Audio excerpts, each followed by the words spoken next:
প্রিয় ছাত্রছাত্রীরা, সোমনাথদার কোচিং সেন্টারে তোমাদের সবাইকে স্বাগত।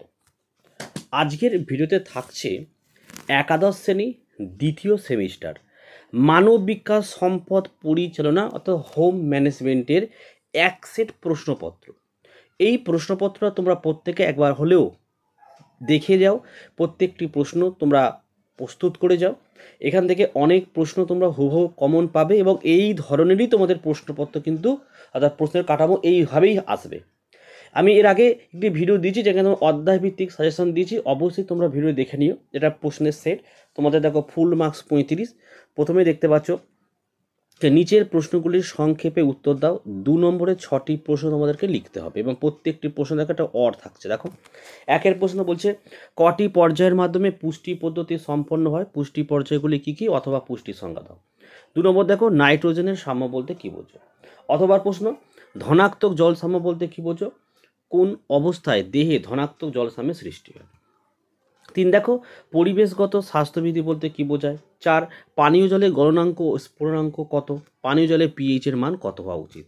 অথবা প্রশ্ন পানীয় জল বিভিন্ন স্থানে পৌঁছে দেওয়ার সময় কিভাবে দূষিত হয়ে পড়ে। 5 কাজের বক্ররেখা বা ওয়ার্ক কার্ভ কী। অথবা প্রশ্ন সময় ব্যবস্থাপনা করার সময় কাজের মাঝে বিরতির সময় রাখা প্রয়োজন কেন। 6 দেখো সিদ্ধান্ত গ্রহণের 2টি গুরুত্ব লেখো। অথবা প্রশ্ন শিল্প উদ্যোক্তা বা এন্টারপ্রিনিয়র কাকে বলা যেতে পারে। তো 2 নম্বরের 6টি প্রশ্ন এইভাবেই তোমাদের পরীক্ষা আসবে। এবার দেখো 3 নম্বরে 2টি প্রশ্ন লিখতে হবে। 1 ঊনপুষ্টির কারণ সৃষ্ট 3টি রোগের নাম লেখো। অথবা প্রশ্ন ভিটামিন ডি এর বিজ্ঞানসম্মত নাম কি, মানবদেহে ভিটামিন ডি এর 2টি অভাবজনিত ফল লেখো। 2 এর প্রশ্ন উদ্ভিজ্জ প্রোটিন এবং প্রাণীজ প্রোটিনের পার্থক্য লেখো। অথবা প্রশ্ন দেখো মাতৃ দুগ্ধে অনাক্রম্যতাজনিত উপকারিতা কী। চলো এখানে দেখো 5 নম্বরের একটি প্রশ্ন লিখতে হবে, 2টি দিয়েছে। 1 দেখো কার্বোহাইড্রেটকে জ্বালানি খাদ্য কেন বলা হয়, মানবদেহে কার্বোহাইড্রেটের গুরুত্বপূর্ণ কার্যকারিতা লেখো। অথবা প্রশ্ন মাতৃদুগ্ধ ও কৃত্রিম দুগ্ধের তুলনামূলক আলোচনা করো। আচ্ছা নিচের প্রশ্নগুলি সংক্ষেপে উত্তর দাও। 6 নম্বরে 2টি প্রশ্ন লিখতে হবে তোমাদেরকে। দেখো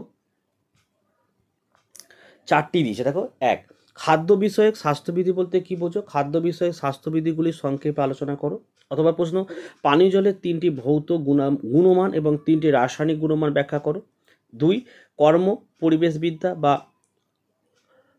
আর্গোনমিক্স বলতে কী বোঝায়, কর্ম পরিবেশবিদ্যা 4টি উদ্দেশ্য লেখো।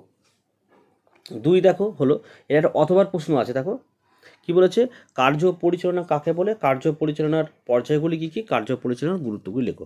তো এই ধরনেরই প্রশ্ন তোমাদের স্কুলে আসতে চলেছে। ঠিক আছে, ভিডিও ভালো লাগলে একটি লাইক করো, চ্যানেলে নতুন হলে চ্যানেলটাকে সাবস্ক্রাইব করো এবং পাশে থাকা বেল আইকন প্রেস করে অল নোটিফিকেশনটাকে অন করো, যাতে আমি যখনই কোনো ভিডিও আপলোড করি সবার প্রথম যেন তোমার কাছে পৌঁছে যায়। তো আজকের ভিডিও আমি এখানে শেষ করলাম। তোমরা প্রত্যেকে ভালো থেকো এবং সুস্থ থেকো।